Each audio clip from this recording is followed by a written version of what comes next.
All right. Hello, everyone. Today we're going to talk to you about our coffee cooler.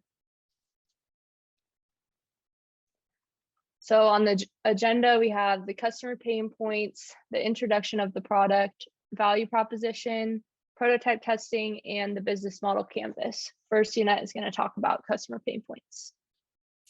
For our customer pain point, we're looking at on-the-go people ordering coffee online every day to save time. People are now receiving coffee that's not fresh and watered down. The coffee tastes bland and the ice is melted. The point of the online ordering ahead of time should be convenient and the experience should be better. Instead, it has been the opposite. Because of this pain point, people now have to wait in line in order to make sure they get fresh coffee if they want to kickstart the day. So here's our way to solve it. We have a coffee cooler. It's a steel plate with dry ice container below. It has shallow cup holders that baristas place your iced coffee on until you arrive to pick it up after ordering it ahead of time. And then a regular ice machine will be placed next to it so you can scoop as much ice as you want into your drink and have it not be watered down when you come to pick it up. So I'll be talking about the value proposition, the product benefits, and the product experience. So your product benefits is that the coffee stays fresh, it's not watered down, an opportunity to add preferred amount of ice, and there's no time constraint. So you can go in, come out as fast or as slow as you'd like. Product experience allows customers to order at any time and expectations of fresh coffee are met. Sorry. Just during our previous prototype testing, we went to Albertsons and we interviewed a lady there near Starbucks. But this time we decided to go to Starbucks and other local coffee shops and introduce the idea there and interview the customers at the shops for better feedback. For the baristas, what they liked about this idea is that it helps them stay ahead of orders. It saves a lot of time and it minimizes long lines and wait time. And it increases productivity, which decreases their stress level. The issue about this product is that it takes time to implement, and there will be a daily reminders or training that goes with dealing with the dry ice. And for the customer's point of view, it also saves a lot of time for them. The idea of ordering ahead of time and coffee stays fresh are most valued and the most liked. It will also increase satisfaction and a lot of excitement towards the product. So the last part of our presentation is our business model canvas. Before we start our talking about the business model canvas, I want to highlight that you will see some parts in blue. These are the parts that apply to the coffee shops, our main customer. And there are some parts in orange. Those are the parts that apply to the end customer, which would be like the coffee shop customer. So let's start with our key partners. Our first key partner is suppliers for raw materials. These suppliers will provide the parts and other materials needed for productions to our manufacturers, which is our second key partner. We plan to outsource manufacturing. So in that case, it is very important that we have some kind of method to control the quality of the product.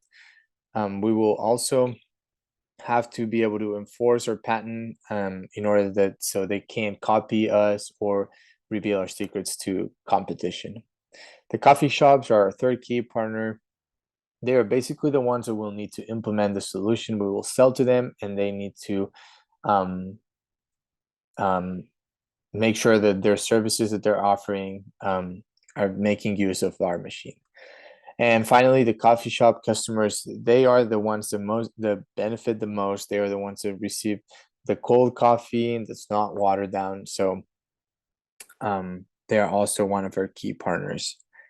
For our key activities, we have sales. Obviously, sales is very important. We would like to close deals with the coffee shops before we start production. So more of a just-in-time kind of process.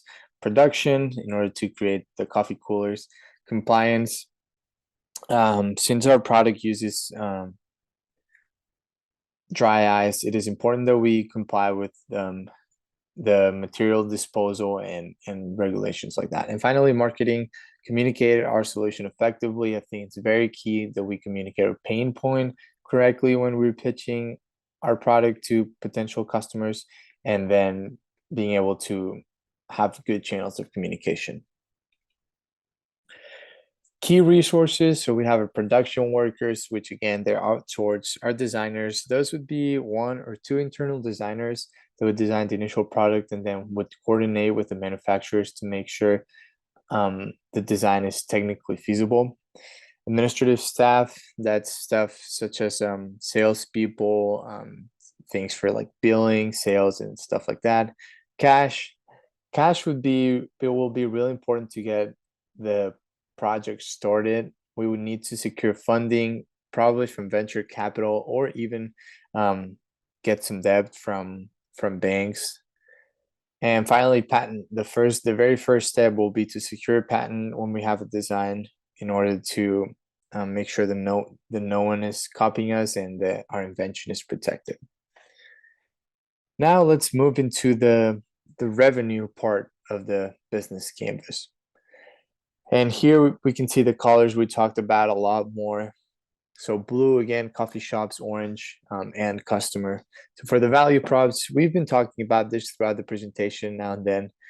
So I'm just going to read them very fast.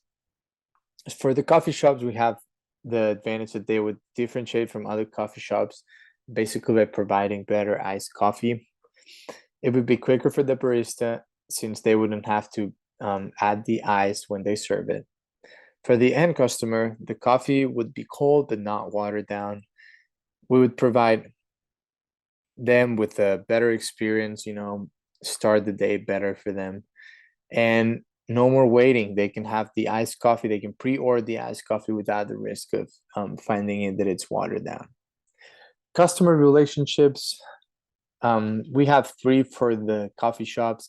Personal assistants. That means we would have on-call people in case we needed to do repairs, and also email. Self-service, our focus would be that anyone that has a question first looks at our website. We would have FAQs and other things about the products or product specifications, product information, ways to see if the product is broken and maybe be able to self-repair it themselves. Third would be the extended warranty and repair services. That kind of goes along with the personal assistance. So as I'll talk about later, we offer an extended warranty. So it will be important that we have technicians on call to go prepare our machines if needed. And then technically for both the coffee shops and the end customers, we want to have a good social media presence with content creation and kind of try to build a community. And again, that would be done through social media first, since it's the cheaper channel. For distribution channel, we plan to do online websites and direct sales with companies. If a company like Starbucks is big enough, they would probably have their designated account managers that they can talk to in case they want to place more orders or something goes wrong. And then advertising to target both the coffee shops and the end users. But it would be more to communicate to the end user. Finally, customer segments. Well, the coffee shops that have the capability to order ahead, so that's mostly Starbucks right now.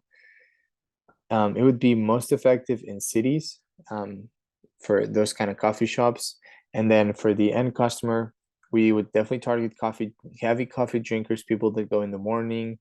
They're in a rush, mostly young adults, because they are the ones that order ahead of time and pick up later.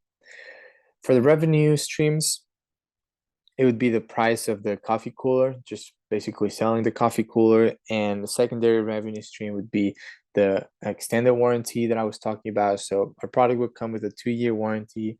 And if the client wants to purchase an extended warranty, they can do that. And that would mean they can get repairs free of cost.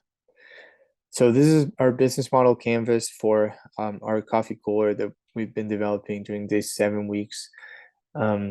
We find this process very rewarding, a lot of discussion going into it.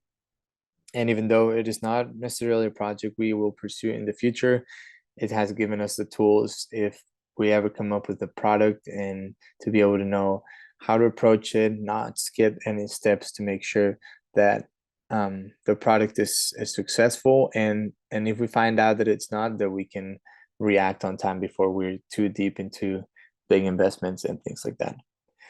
Thank you for listening to our presentation, and thank you for the class.